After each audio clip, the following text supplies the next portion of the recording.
This is highwithoutcoke and welcome to yet another pathofexile video. Today I want to share with you the build that I'm working on, which is Frostblade Raider, a melee build. If you watched my shorts videos before, you would know that I had some currency, so I decided to make a new build and have some fun before joining the latter two November events. Making this build is quite exciting because it has been a long time since I played a melee build. The last one I played was a Cyclone Slayer build back in Ritual League. I had to do some research about the gears and gems before putting together this build, but it seems like this build is working out very well. Why did I choose Frostblade? First, Frostblade is in a good place right now. It can deal high damage if skilled well, but it's not too overpowered. It is one of the most played melee skills in Draft the Ancestors League. Another reason is that I can be more experimental because the gear options are very flexible.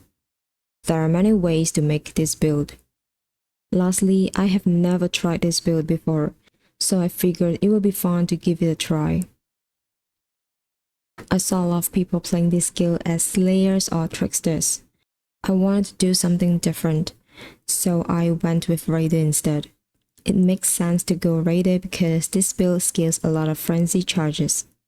Avatar of the Slaughter gives increased damage, attack speed and movement speed for every frenzy charge I have.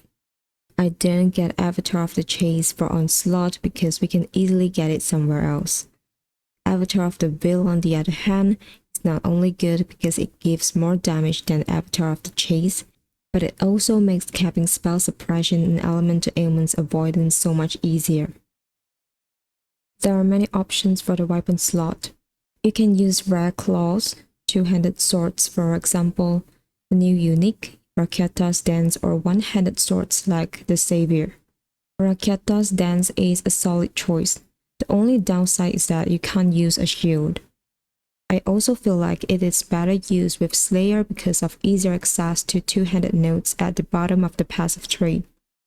I chose Paradoxica because the sword nodes are near ranger. Paradoxica also gives tons of damage with its double damage and elemental penetration mods. Hit Shiver is, in my opinion, the best in slot for helmet. The damage provided is unmatched. I chill and freeze monsters a lot, so this helmet gives me tons of extra damage. As for the body armor, Fire Sphere is a good choice because it's very easy to generate power charges using this body armor. I considered using Fire Sphere before but gave up on this idea because it would be hard for me to cut my resistances.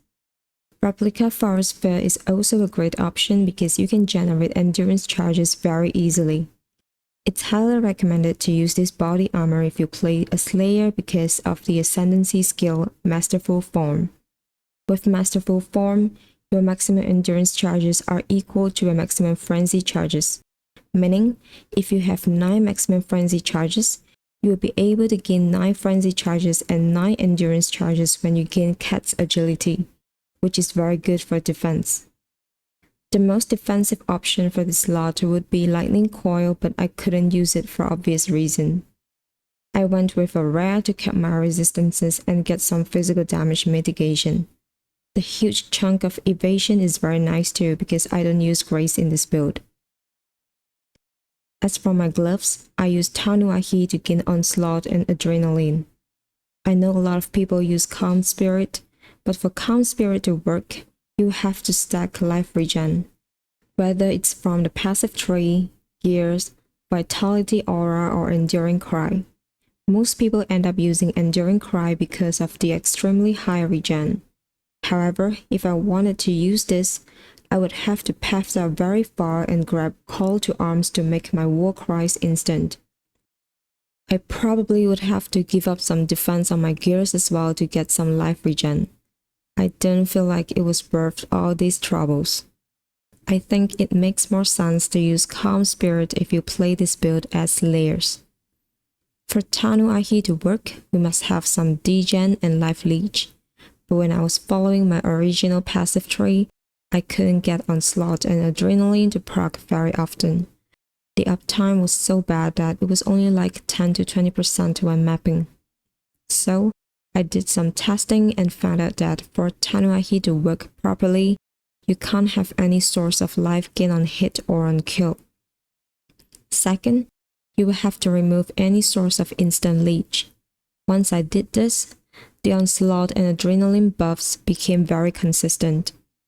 Another way of getting adrenaline is by equipping Depth Rush unique ring. The problem is that you only get this buff on kill, which is not ideal for boss fights. Once I get enough resistances and attributes on my passive tree, I will use Circle of Fear unique ring. I thought about getting Onslaught on hit implicit on this unique before if Tanuahi failed, but luckily I didn't have to. Dark Ray Vectors is great for this build. +1 to maximum frenzy charges and increased evasion and movement speed per frenzy charge. I got +1 level to socketed gems implicit and socketed all my auras here. Legacy of Fury is another great option if you don't care about evasion. My jewelries are crap right now, but I will soon replace them with Nemesis, Ashes of the Stars, and Circle of Fear. I think Ashes of the Stars is best in slot if you want to use Nemesis. This is because if you want the returning projectiles to hit the enemies, you must invest into projectile speed. The projectile speed of Frostblade can be increased by its quality, which you can get from Ashes of the Stars. If you don't use Nemesis, then Yoke of Suffering is a great option. It is very cheap as well. Lastly, I got a rare shield to cap my resistances and spell suppression. My flasks are not final yet. I will probably get Bottle Fade and replace my Quicksilver flask with a Jade flask because I just whirl around when mapping. This is my setup for Frostblade. We'll have to upgrade to Awakened Gems later. Setup for Ancestral Totems. Aura setup. Blood range for attack speed and degen to proc onslaught and adrenaline. Vortex is linked to Bone Chill to increase chill effect so that I can gain extra damage from Heat Shiver. Currently, the only way to generate power charges is through Assassin's Mark. I used Immortal Call because I have Source of Endurance charge on kill. I got this wheel here before, but it messed with the uptime of Onslaught and Adrenaline, so I got this wheel here instead. I have Mana Leech from my Cluster Jewel. These are the masteries I am using. This life mastery is important to proc Onslaught and Adrenaline more often. More projectile speed if you use Nemesis. Lethal Pride for Intimidate debuff, life and endurance charge generation. Cluster Jewel. Watcher's Eye with Hatred and Precision mods. Once I start using Nemesis, I will get even more projectile speed through tattoos.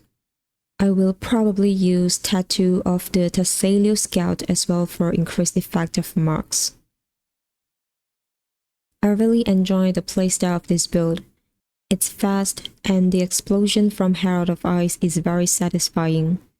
This build only has 3.7k of life now, so it's basically a glass cannon, but I feel like I rarely die. The only things to look out for are chaos damage and degen. Alright, that's it for today's video. If you enjoy my content, please hit the like button and subscribe to my channel. Thank you and see you next time.